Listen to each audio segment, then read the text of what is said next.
Actualiza tu bienestar en Zona Saludable. Causas, tratamientos, prevención y noticias. Iniciamos.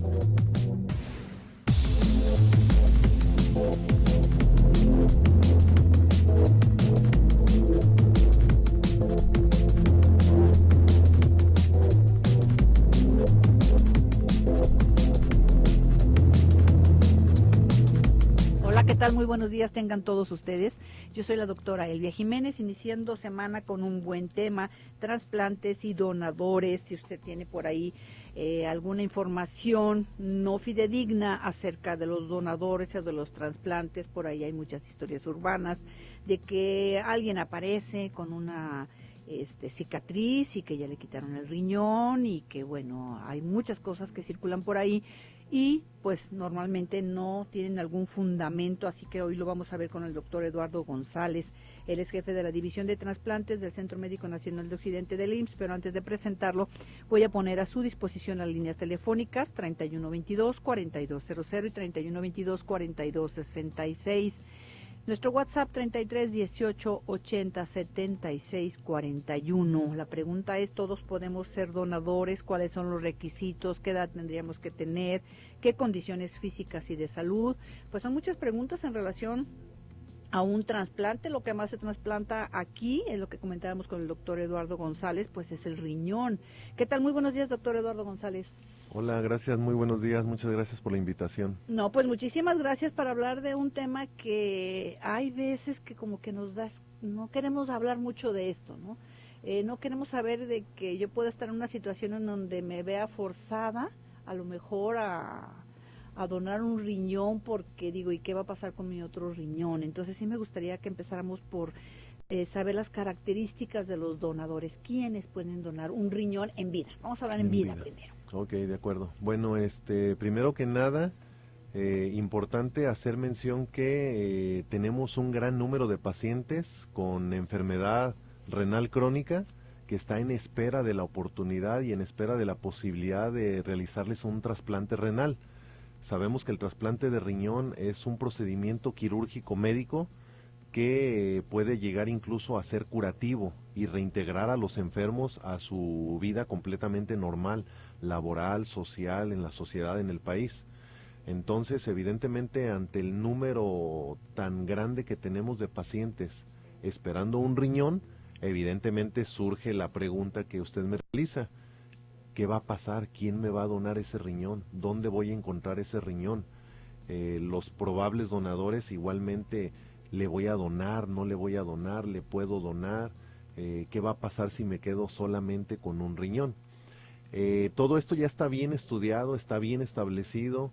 Realizamos protocolos de estudio. A todas las personas que van a donar un riñón, todas las personas son sometidas a un protocolo muy minucioso de estudio, donde realizamos una serie de análisis, de estudios y una serie de valoraciones multidisciplinarias, donde muchas especialidades valoran al paciente, valoran sus estudios, y en base a todos esos estudios y a todas las valoraciones de las multiespecialidades que valoran y que participan en los protocolos y en los procesos de trasplante, es como se determina si la persona es apta o no es apta para donar.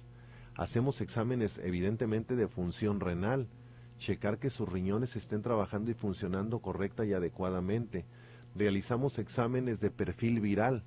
El perfil viral, pues pacientes que no tengan alguna enfermedad infecto-contagiosa que pudiera ser causa de transmisión de la enfermedad. Digamos, alguien que tuvo hepatitis A en su vida, ¿puede ser donador o ya no? Sí, realmente la hepatitis A no hay problema para poder realizar un trasplante de riñón. Aquí tenemos situaciones específicas como son la hepatitis B o la hepatitis C, donde ya existen restricciones importantes para ese tipo de pacientes para donar órganos. Claro, antecedentes por decir de tuberculosis, de VIH obviamente no. Definitivamente no. Ahí sí ya se descartaría. Así, tenemos pacientes que se han trasplantado, pacientes que han sido portadores del VIH. Pero ellos más sí bien los hemos ellos trasplantado. lo reciben, ellos lo digamos. reciben, Así correcto. Es. Ajá. ¿Y cuáles serían otras? Bueno, sí se hacen pruebas, como lo mencionaba, como muy específicas, también pruebas de histocompatibilidad, saber cómo está el paciente, digamos, las edades, hay edades específicas. Ok, bueno, pues como es sabido, el trasplante renal prácticamente es desde la edad pediátrica. ¿Por qué? Porque hay niños con insuficiencia renal crónica y evidentemente hay adultos mayores con insuficiencia renal crónica, donde muchos de ellos son candidatos a la realización de un trasplante renal. Ahora, un donador, pues evidentemente en el área donde nosotros trabajamos, que es el Hospital de Especialidades Centro Médico Nacional de Occidente, donde atendemos mayores de edad, nuestros donadores oscilan desde la mayoría de edad hasta prácticamente 60 años, que podemos considerarlos como casos limítrofes, donde hacemos estudios y son casos marginales, pero que incluso pueden llegar a ser donadores 60, 65 años de edad. Bien, en cuanto a la consanguinidad, ¿quién sería como más compatible? ¿Los hermanos, el papá, la mamá, primos? No sé, ¿cómo va ahí? Claro. Normalmente cuando tenemos un paciente que se va a someter a un protocolo para trasplantarse, primero vemos las opciones. ¿Cuántas personas están dispuestas o tienen el deseo, la intención de donarle un riñón? Una vez que se identifican 2 o 3 probables donadores, se les realiza el grupo sanguíneo. Lo ideal es pues que se compartan grupo y RH sanguíneo. Una vez que comparten grupo y RH sanguíneo, se realizan pruebas de histocompatibilidad para ver cuál de las personas que están dispuestas a donarle un riñón es el que tiene más compatibilidad. Evidentemente, a mayor compatibilidad, esto nos puede dar la posibilidad de tener más éxito en el procedimiento con menos riesgos de rechazo. Existen 2 tipos de donadores, hablando de donador vivo. El donador vivo relacionado, que es el donador que tiene un parentesco consanguíneo, que es familiar, que es hermano, papá, tío, tía, primo, etcétera. Y existe el otro, que es el programa de trasplante renal de donador vivo no relacionado, que es el amigo, un conocido, el compadre. Evidentemente, cuando no existe esa consanguinidad, la posibilidad de que los estudios de histocompatibilidad no sean lo más cercano posible a lo que quisiéramos, disminuye con los no relacionados. Disminuye, pero podría ser que si lo consiguieran. Sí, de hecho, tenemos una productividad muy importante de pacientes que hemos trasplantado, no de donador vivo relacionado, de donador no relacionado. ¿Ha cambiado la cultura en materia de donación? ¿La gente ya está más consciente de la necesidad de donar un órgano o todavía estamos en pañales? Estamos trabajando, se ha estado trabajando, vamos avanzando. A base de mucho trabajo, de mucho esfuerzo, de muchas instituciones que estamos dedicadas exclusivamente a todos los procesos de trasplante, sí ha avanzado. Y esto lo puedo decir que ha avanzado porque los números hablan por sí solos. Puedo comentar que en el año 2015, en nuestro hospital, logramos realizar 56 trasplantes de riñón de pacientes donadores con muerte encefálica. 56. 56 riñones se trasplantaron de pacientes que tuvieron muerte encefálica. Y que lo permitieron los familiares, obviamente, porque bueno, eso lo vamos a ver en el siguiente espacio. Vamos a tener que hacer una pausa comercial, pero esto es interesante. Sí hay la voluntad, cuando menos de los familiares, de que si alguien desgraciadamente ya tiene muerte cerebral, pues cuando menos quiera continuar, que su familiar continúe en vida en otra persona, y esto se me hace como magnífico. Lo invitamos a comunicarse al 3122-4200, 3122-4266, nuestro WhatsApp 3318-8076-41 para cualquier comentario. Vamos a la pausa y regresamos a su zona saludable.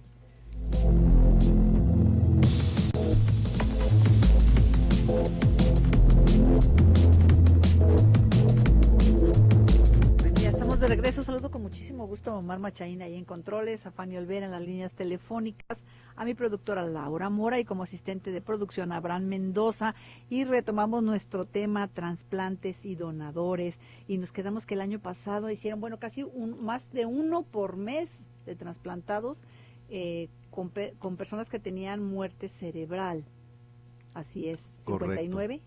Sí, 56. 56, sí, 56. El año 2015, de hecho, en todo el histórico, desde que se inició el programa de trasplantes, que fue en el año de 1976, aquí en el estado de Jalisco, que fue el primer trasplante que se realizó, nunca se habían logrado tener tantas donaciones de órganos como en el año 2015, con 56 riñones. Pero esto también te habla de que si hay un poquito más de cultura en relación a las personas que desgraciadamente pierden a un familiar, que ya se encuentran con muerte cerebral y que, bueno, yo lo vería como vida después de la vida. Digamos, ya perdí desgraciadamente un familiar, alguien muy cercano y muy querido, pero va a vivir porque a través de otros.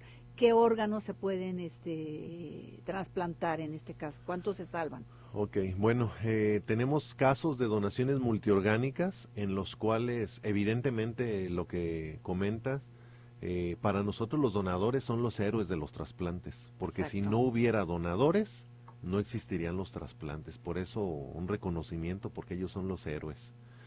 Cuando nosotros tenemos un paciente con muerte encefálica, se realiza un protocolo de estudio de ese paciente para saber cuáles son los órganos que nos pueden servir y nos pueden ayudar para trasplantar a nuestros pacientes en lista de espera.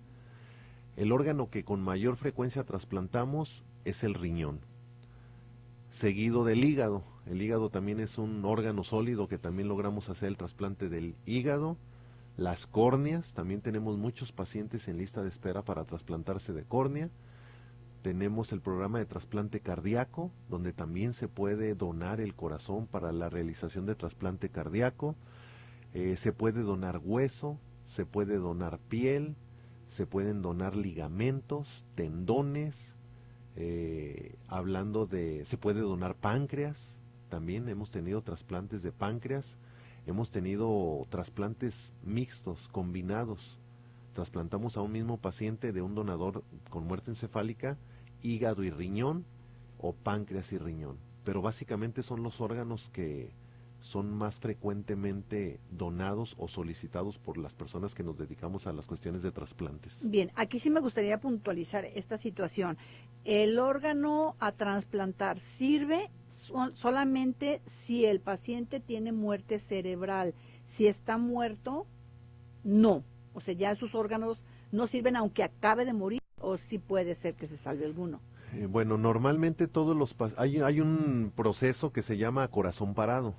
Cuando un paciente tiene muerte a corazón parado, en ese momento inmediatamente, si se lograran extraer los órganos en ese preciso momento, pudieran servir. A ver, ¿cómo es a corazón parado? Para que nos entiendan. Un paciente que por X situación, ejemplo, tiene un accidente automovilístico, y en el accidente automovilístico el paciente se detecta en un estado de suma gravedad, en el cual el paciente cae en paro cardiorrespiratorio, paro cardíaco, y el paciente, por más intentos o maniobras que se hagan de resucitación cardiopulmonar, fallece en el momento a corazón parado, que en ese momento se detuvo su corazón y que ya no fue posible reanimarlo.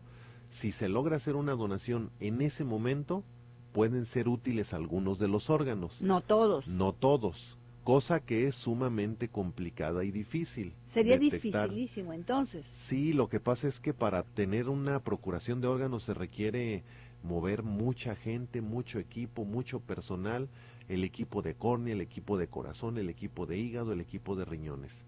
Y tenemos el otro caso, que es el que trabajamos prácticamente día a día, que son los pacientes y son los casos que tienen muerte cerebral, muerte encefálica. El paciente tiene muerte encefálica, pero el resto de sus órganos están trabajando y están funcionando. Primero que nada, si el paciente no tiene diagnosticada la muerte encefálica, el paciente no puede ser donador de órganos, lo marca la ley. La ley prohíbe obtener órganos de un paciente que no esté confirmada y corroborada la muerte encefálica. ¿Quién hace este diagnóstico, digamos? ¿Cuántas personas intervienen como para que el familiar, que es el miedo del familiar, diga, la verdad es que ya no podía revertirse esta situación, ya tenía muerte cerebral, que no me estén engañando? Porque luego también la gente dice, es que me preguntan cuando voy a hacer a tramitar mi licencia y yo pongo, sí quiero donar, pero digo, no, ¿qué tal si tengo un accidente y me dan por muerto cuando no es así? ¿Cómo puedo tener la seguridad? Claro. Como familiar. Nosotros realizamos un protocolo de estudio a los pacientes donde se realiza una serie de estudios laboratoriales y radiológicos.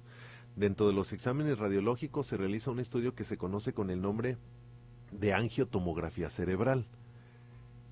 O también realizamos otro estudio que se conoce con el nombre de gamagrama cerebral o incluso el electroencefalograma. Cuando los estudios radiológicos nos demuestran ausencia de flujo a nivel cerebral, esto significa que el paciente ya no tiene flujo cerebral y el paciente tiene datos clínicos y radiológicos de muerte encefálica.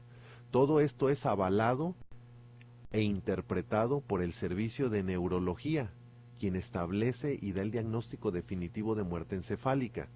Pero no solamente eso, todo esto es supervisado y verificado por diferentes instituciones. Hablo del Consejo Estatal de Trasplantes, que tienen gente que trabajamos en equipo, trabajamos en grupo, donde ellos acuden a verificar y a dar fe de todos los estudios de laboratorio y de todo lo que se está comentando, donde ellos entrevistan incluso a los familiares para verificar si sí quieren donar los órganos. Entonces todo lo que nosotros demostramos con evidencias radiológicas y laboratoriales y exploración física es revisado minuciosamente por las autoridades correspondientes, porque estamos hablando que los programas de trasplantes son órganos que son perfectamente bien establecidos, supervisados, con lineamientos perfectamente bien claros y que no debemos de salir de esa línea. Claro, y aquí en relación a los familiares, entonces sí hay buena voluntad por parte de los familiares, sobre todo cuando se trata de un hijo, debe de ser una situación muy difícil. Sabemos que podemos perder a un familiar que no les están funcionando ya ningún riñón. ¿Qué tanto tienen ese interés por donar un riñón? ¿Qué pasa con el otro el otro riñón, digamos? Ya doné un riñón, pero ¿cuál es mi calidad de vida? ¿Se afecta, no se afecta? O sea, serían las preguntas que te hicieran, ¿no?, los familiares. Claro. Evidentemente, el temor que existe siempre es de que se van a quedar con un solo riñón. Ese es el temor y esa es la pregunta que siempre surge inicialmente. ¿Qué consecuencias les va a generar quedarse con un solo riñón? Realmente esto está bien estudiado, está bien establecido. Si el paciente fuera a quedar con algún problema, si el paciente fuera a quedar con alguna enfermedad, evidentemente no estarían autorizados ni estaríamos realizando los trasplantes de riñón prácticamente desde el año 1976. Entonces, ya es bien sabido que los pacientes, llevando cuidados específicos, como todos los debemos de llevar, o sea, todos debemos de tratar de llevar una alimentación correcta, realizar ejercicio, evitar todos esos factores que contribuyen al desarrollo de enfermedades crónico-degenerativas, como es la diabetes, la hipertensión, el alcohol, el tabaco, el sedentarismo, el sobrepeso. A todos nuestros pacientes donadores de órganos les damos una explicación, una guía, una orientación. Tenemos un equipo específico de orientadores, de nutriólogos, para darles todas las indicaciones que deben de llevar a cabo antes de que donen su riñón y también después de que donen su riñón por el resto de su vida. ¿Por qué? Porque deben de tener cuidados no diferentes a una persona que no donó un riñón. Prácticamente son los mismos cuidados, pero simplemente recordando que ya nada más tienen un riñón y que hay que tener un poquito más de cuidado y un poquito más de atención para cuidar ese riñón el mayor tiempo posible. Y que a lo mejor van a tener, obviamente su calidad de vida va a mejorar porque se van a cuidar más. Y uno, la verdad es que sí es muy descuidado. Hay muchas personas que están en esta situación porque pues no cuidaron sus niveles de glucosa, porque se sabían diabéticos y son obesos, etcétera, etcétera. Pero bueno, pues vamos a hacer una pausa comercial antes de empezar a regañar a todas esas personas, claro, que no se cuidan. Sí. Y que yo, bueno, a mí me gusta mucho decir, es que si tú tienes en tu poder el poder cuidarte, digamos, ¿por qué no se cuida uno? Así es uno. Bueno, 31 22 42 00 y 31 22 42 66 son las líneas que están a su disposición, incluso si usted quiere hacer una pregunta en forma directa con el doctor Eduardo González Espinosa, cirujano urólogo que esta mañana nos acompaña, pues lo puede hacer, y también a través de nuestro WhatsApp 33 18 80 76 41. Vamos a la pausa y regresamos a su zona saludable.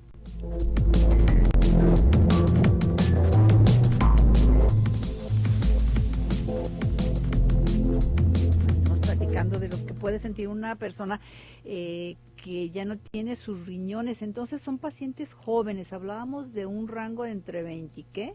Entre 20, 40 años de edad. Está identificado que en ese grupo de edad es donde se ha detectado el mayor porcentaje de insuficiencia renal crónica.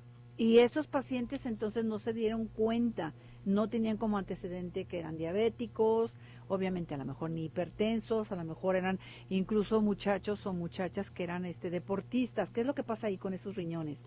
¿Cuáles son las causas por las cuales tú puedes perder un riñón?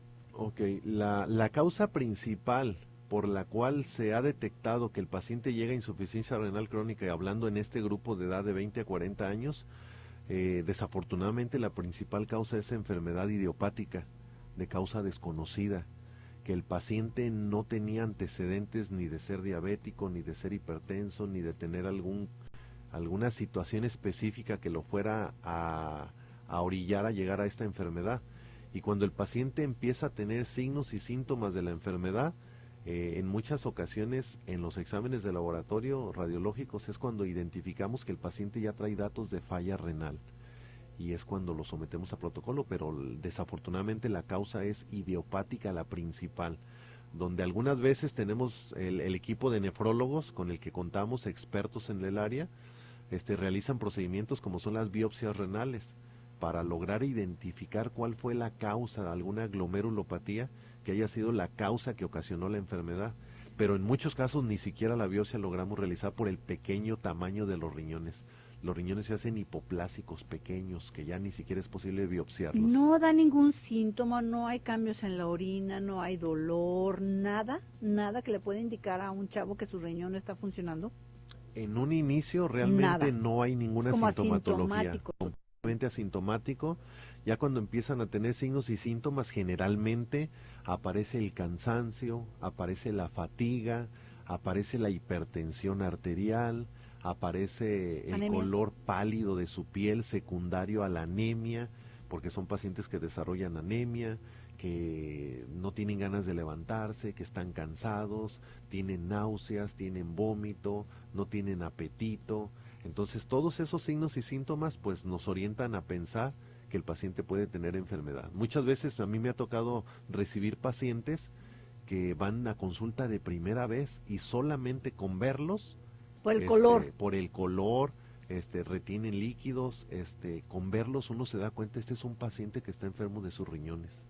Y el paciente no se había dado cuenta, él va porque se siente cansado, se siente mal y no logra identificar su entorno familiar, esa situación de palidez por la anemia, ese cansancio crónico. Digamos, antes de que lleguen a estos niveles, ¿habría algún estudio que se pueda hacer, digamos, un general de orina? ¿Cómo me checo mis riñones para saber si estoy bien? Claro, exámenes de sangre y exámenes de orina.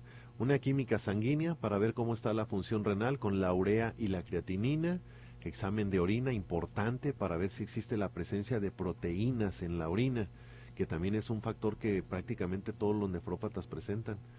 Proteínas, pérdida de proteínas a través de la orina, y con un examen general de orina y una muestra de sangre, un tubo de sangre, es más que suficiente para poder estar supervisando la función de esos riñones. Puede ser semestral o anual, sin ningún problema, un chequeo anual. Digamos a partir de los que 16 años, 18 años, como para poder evitar esto y darnos cuenta. Claro, por el grupo de edad donde mayormente se presenta la insuficiencia renal crónica, efectivamente estamos hablando de los 20 a los 40 años. Pero sin olvidar, como comentábamos, que los programas de trasplante pediátrico desde la infancia existe la situación de la enfermedad. Mira, nos adelantamos a la pregunta de un radioescucha, Manuel Rodríguez García, que pregunta exactamente qué exámenes y cada cuándo se puede hacer el examen para estar checando los riñones. Y sí, entonces sería cada año y con un general de orina y con una química sanguínea para saber qué está pasando con nuestros riñones. También es importante, obviamente, para cuidar los riñones, la hidratación, el no alcohol, ¿qué más? El no café. No alcohol, no tabaco, evitar el sobrepeso, tener alguna actividad física, evitar la automedicación. También existen medicamentos que son nefrotóxicos, medicamentos que dañan a los riñones cuando son automedicados, medicamentos que pueden llegar a ocasionar problemas renales porque muchas veces se les hace muy fácil, me duele la cabeza, me duele... O ya me recetaron un antibiótico antes y me funcionó y me lo voy a volver a poner, o lo más grave, se lo pongo a mis hijos. Y hay que recordar ahorita que hablábamos de estos medicamentos que son nefrotóxicos o tóxicos a nuestro riñón, por lo general también son tóxicos para el hígado. Yo me acuerdo que eran autotóxicos, nefrotóxicos, Sí, claro. o sea, los tres, ¿no? O sea, te Sí. afectaban el oído, te afectaban el hígado y te afectaban el riñón. Por eso, qué bueno que se legisló también esto de no ir controlados y quiero un antibiótico y que ya me funcionó, pero que no sé lo que me puede repercutir después. ¿Cuántos pacientes están ahorita en lista de espera de un riñón? Para tener una idea de cómo andamos. Muy bien, en nuestro hospital tenemos, hablando de riñón, tenemos el programa de trasplante de riñón de vivo relacionado o no relacionado, en el cual actualmente tenemos un aproximado de 300 pacientes ya con protocolo completo y terminado y ya con fecha de su cirugía para su trasplante. O sea, 300 ya con protocolo ya terminado y alrededor de 250 pacientes en protocolo de estudio para trasplantarse una vez terminado su protocolo. ¿Cuánto dura el estudio de un protocolo, digamos? El protocolo de estudio dura de 6 a 8 meses. A partir de que hospital, ya me detectaron que mis riñones no sirven, empieza el protocolo y van a pasar 8 meses. para que complete y termine el protocolo. Esto es debido evidentemente al gran volumen de pacientes que manejamos, al gran volumen de pacientes que trasplantamos. Es por esto que el protocolo dura de 6 a 8 meses porque son múltiples estudios. Entonces estamos hablando de un total aproximado de 500, 550 pacientes en espera de un trasplante de riñón, de vivo. Pero también tenemos la lista de espera de pacientes que están esperando un trasplante de riñón de muerte encefálica. Ahí desafortunadamente los números son un poquito más fríos y escalofriantes. Estamos hablando de 2.970 pacientes esperando un riñón de muerte encefálica. Casi 3,000. Ellos son pacientes que no tienen quien les done, ellos son pacientes que están esperando la oportunidad de vida, ellos son pacientes que están esperando un héroe, como lo comentábamos, que una familia tenga la cultura, el sentimiento y la sensibilidad de otorgar vida.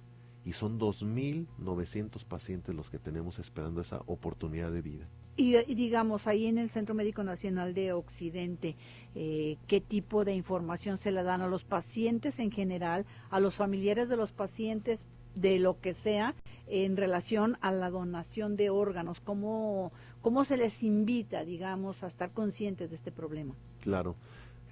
Tenemos reuniones ya programadas de manera anualizada con el equipo que se dedica específicamente en la coordinación de donación de órganos y tejidos, nuestras trabajadoras sociales. Son reuniones que se realizan cada mes con todas las personas que están en algún proceso de protocolo de trasplante, ya sea de vivo o de donador con muerte encefálica. Se les hace saber la necesidad que tenemos de la donación. Ellos mismos conocen la necesidad porque ellos son los que están esperando la oportunidad de que alguien done.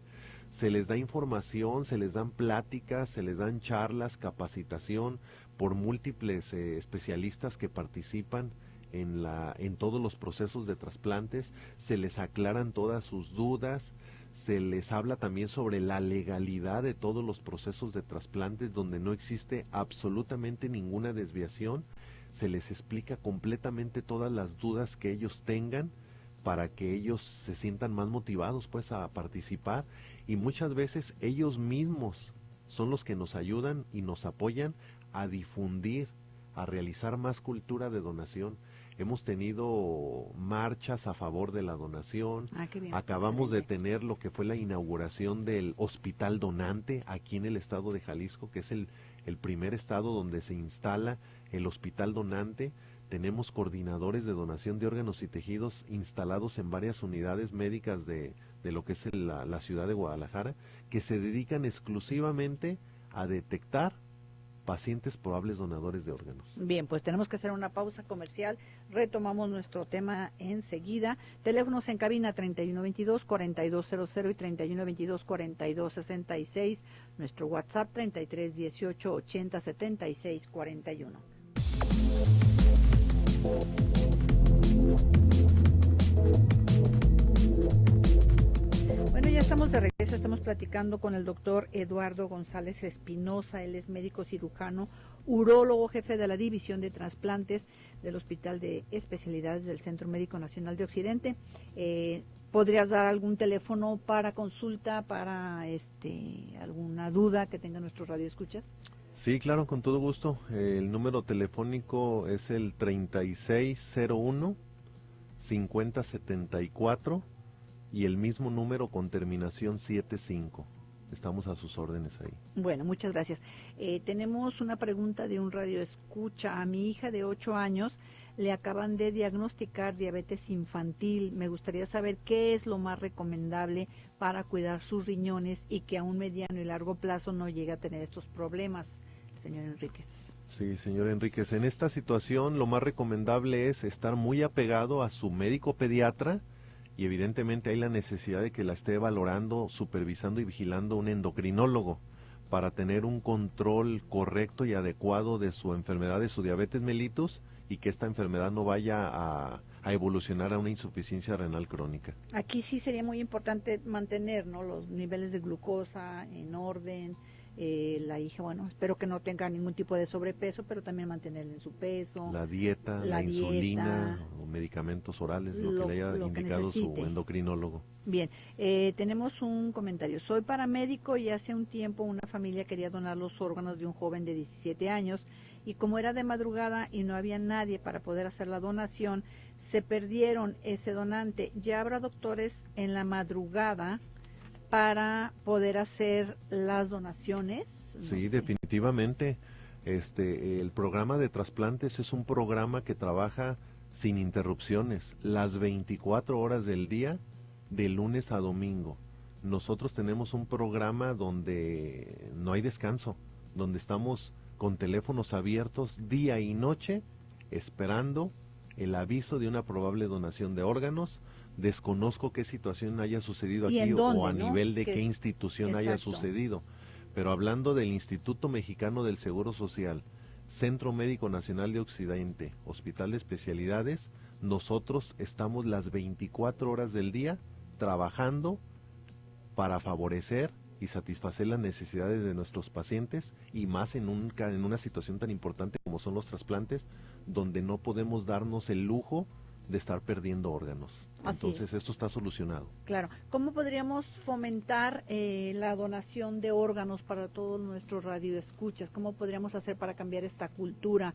Sabemos por los números que nos diste que la verdad es que hay mucha necesidad de órganos, sobre todo de lo que tiene que ver el riñón. ¿Cómo podemos cambiar esto?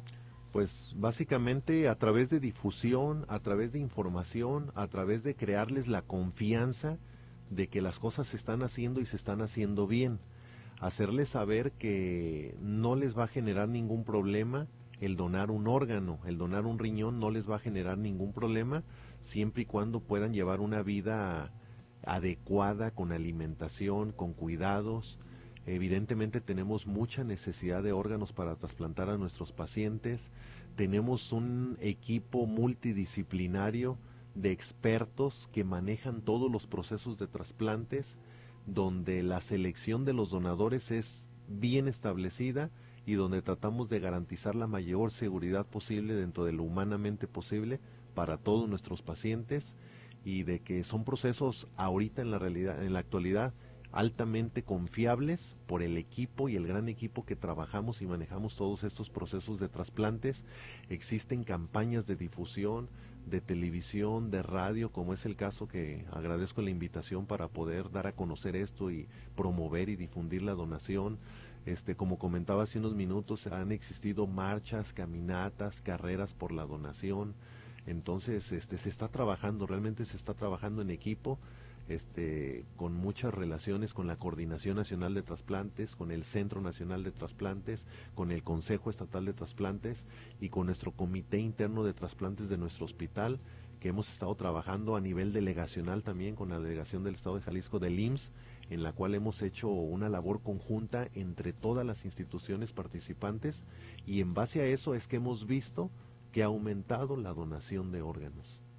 Y bueno, también dejar claro acerca de cuando uno va a tramitar la licencia, si un joven pone que quiere donar sus órganos, y que en el momento en que ocurra una tragedia o un accidente, si los familiares deciden que no, se respeta la decisión del familiar.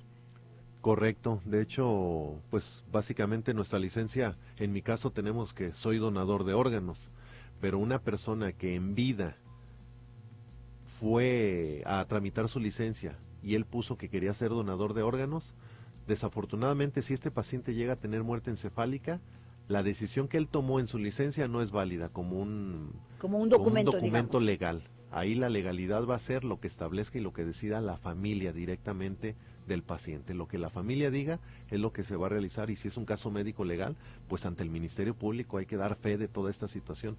Entonces, básicamente las familias dicen, mi familiar en vida dijo que sí quería donar, nosotros queremos respetar su decisión y apoyamos la donación de órganos. O lo contrario, también hemos obtenido la respuesta donde nos dicen, mi familiar en vida mencionó alguna ocasión que él no quería donar órganos y nosotros queremos respetar su decisión. Y bueno, pues aceptamos la decisión de los familiares. Se habla con ellos, digamos, tienen un equipo como para, no para hacerlos entrar en razón, porque están en un momento delicado, digamos, en un momento triste, pero como para hacerles ver que ese familiar que están perdiendo puede dar vida a otros. Hay algún equipo en donde pueda hablar a pesar de que a lo mejor el chavo dijo, no, pues yo no quiero donar. Claro, sí, contamos con un equipo altamente capacitado y especializado en este tipo de temas. Abordar a una familia en una etapa de duelo no es nada sencillo. Exacto, abordar a la familia y hacerle saber, su familiar tiene muerte encefálica, su familiar no es recuperable, su familiar no se va a curar, porque la esperanza muere al último. Pero el darles la noticia de que su familiar tiene muerte encefálica y no va a ser recuperable, es una noticia muy fuerte. Y al mismo tiempo tenemos que hablarles sobre la posibilidad de la donación de órganos. Es gente que tenemos que trabaja específicamente en estas etapas de duelo, y que el trabajo es poniéndonos siempre en los zapatos de los familiares, poniéndonos y sufriendo con ellos juntos el dolor, pero también viendo la oportunidad de vida, sabiendo que existen miles de pacientes que están esperando ese momento para volver a tener una vida, para volver a generar una vida. Entonces es un proceso que lo tenemos que realizar en ese momento, y en el cual, pues afortunadamente los resultados han sido favorables y seguirán siendo favorables en base al trabajo que se ha estado realizando. No, pues muchísimas gracias por toda esta información tan valiosa, doctor Eduardo González Espinosa, jefe de la División de Trasplantes del Centro Médico Nacional de Occidente y aparte cirujano urólogo. ¿Hay alguna página en donde yo me quiera informar sobre los trasplantes y sobre todo esto, a donde pueda accesar? Sí, claro, en la página oficial del Instituto Mexicano del Seguro Social, ahí existe bastante información sobre todos los procesos de donación de órganos y tejidos y trasplantes. También está la página del Consejo Estatal de Trasplantes, de la Coordinación Nacional de Trasplantes y del Centro Nacional de Trasplantes. Bueno. Realmente la información está a la mano de toda la población. Bueno, pues muchísimas gracias por esta visita mañanera, menos frío que el día de ayer. Comentaba un radio escucha, no hay específicamente que te hagan campañas para ver cómo anda tu riñón, pero hay laboratorios, hay uno por América, si no me equivoco, Avenida México, en donde el costo de los exámenes es realmente económico, en donde un general de orina y ver cómo está tu química sanguínea, bueno, pues eso puede marcar la diferencia. Yo me despido ahora sin ninguna frase, nada más deseando tener un poquito de conciencia acerca de nuestra salud. Espero que usted tenga un feliz inicio de semana.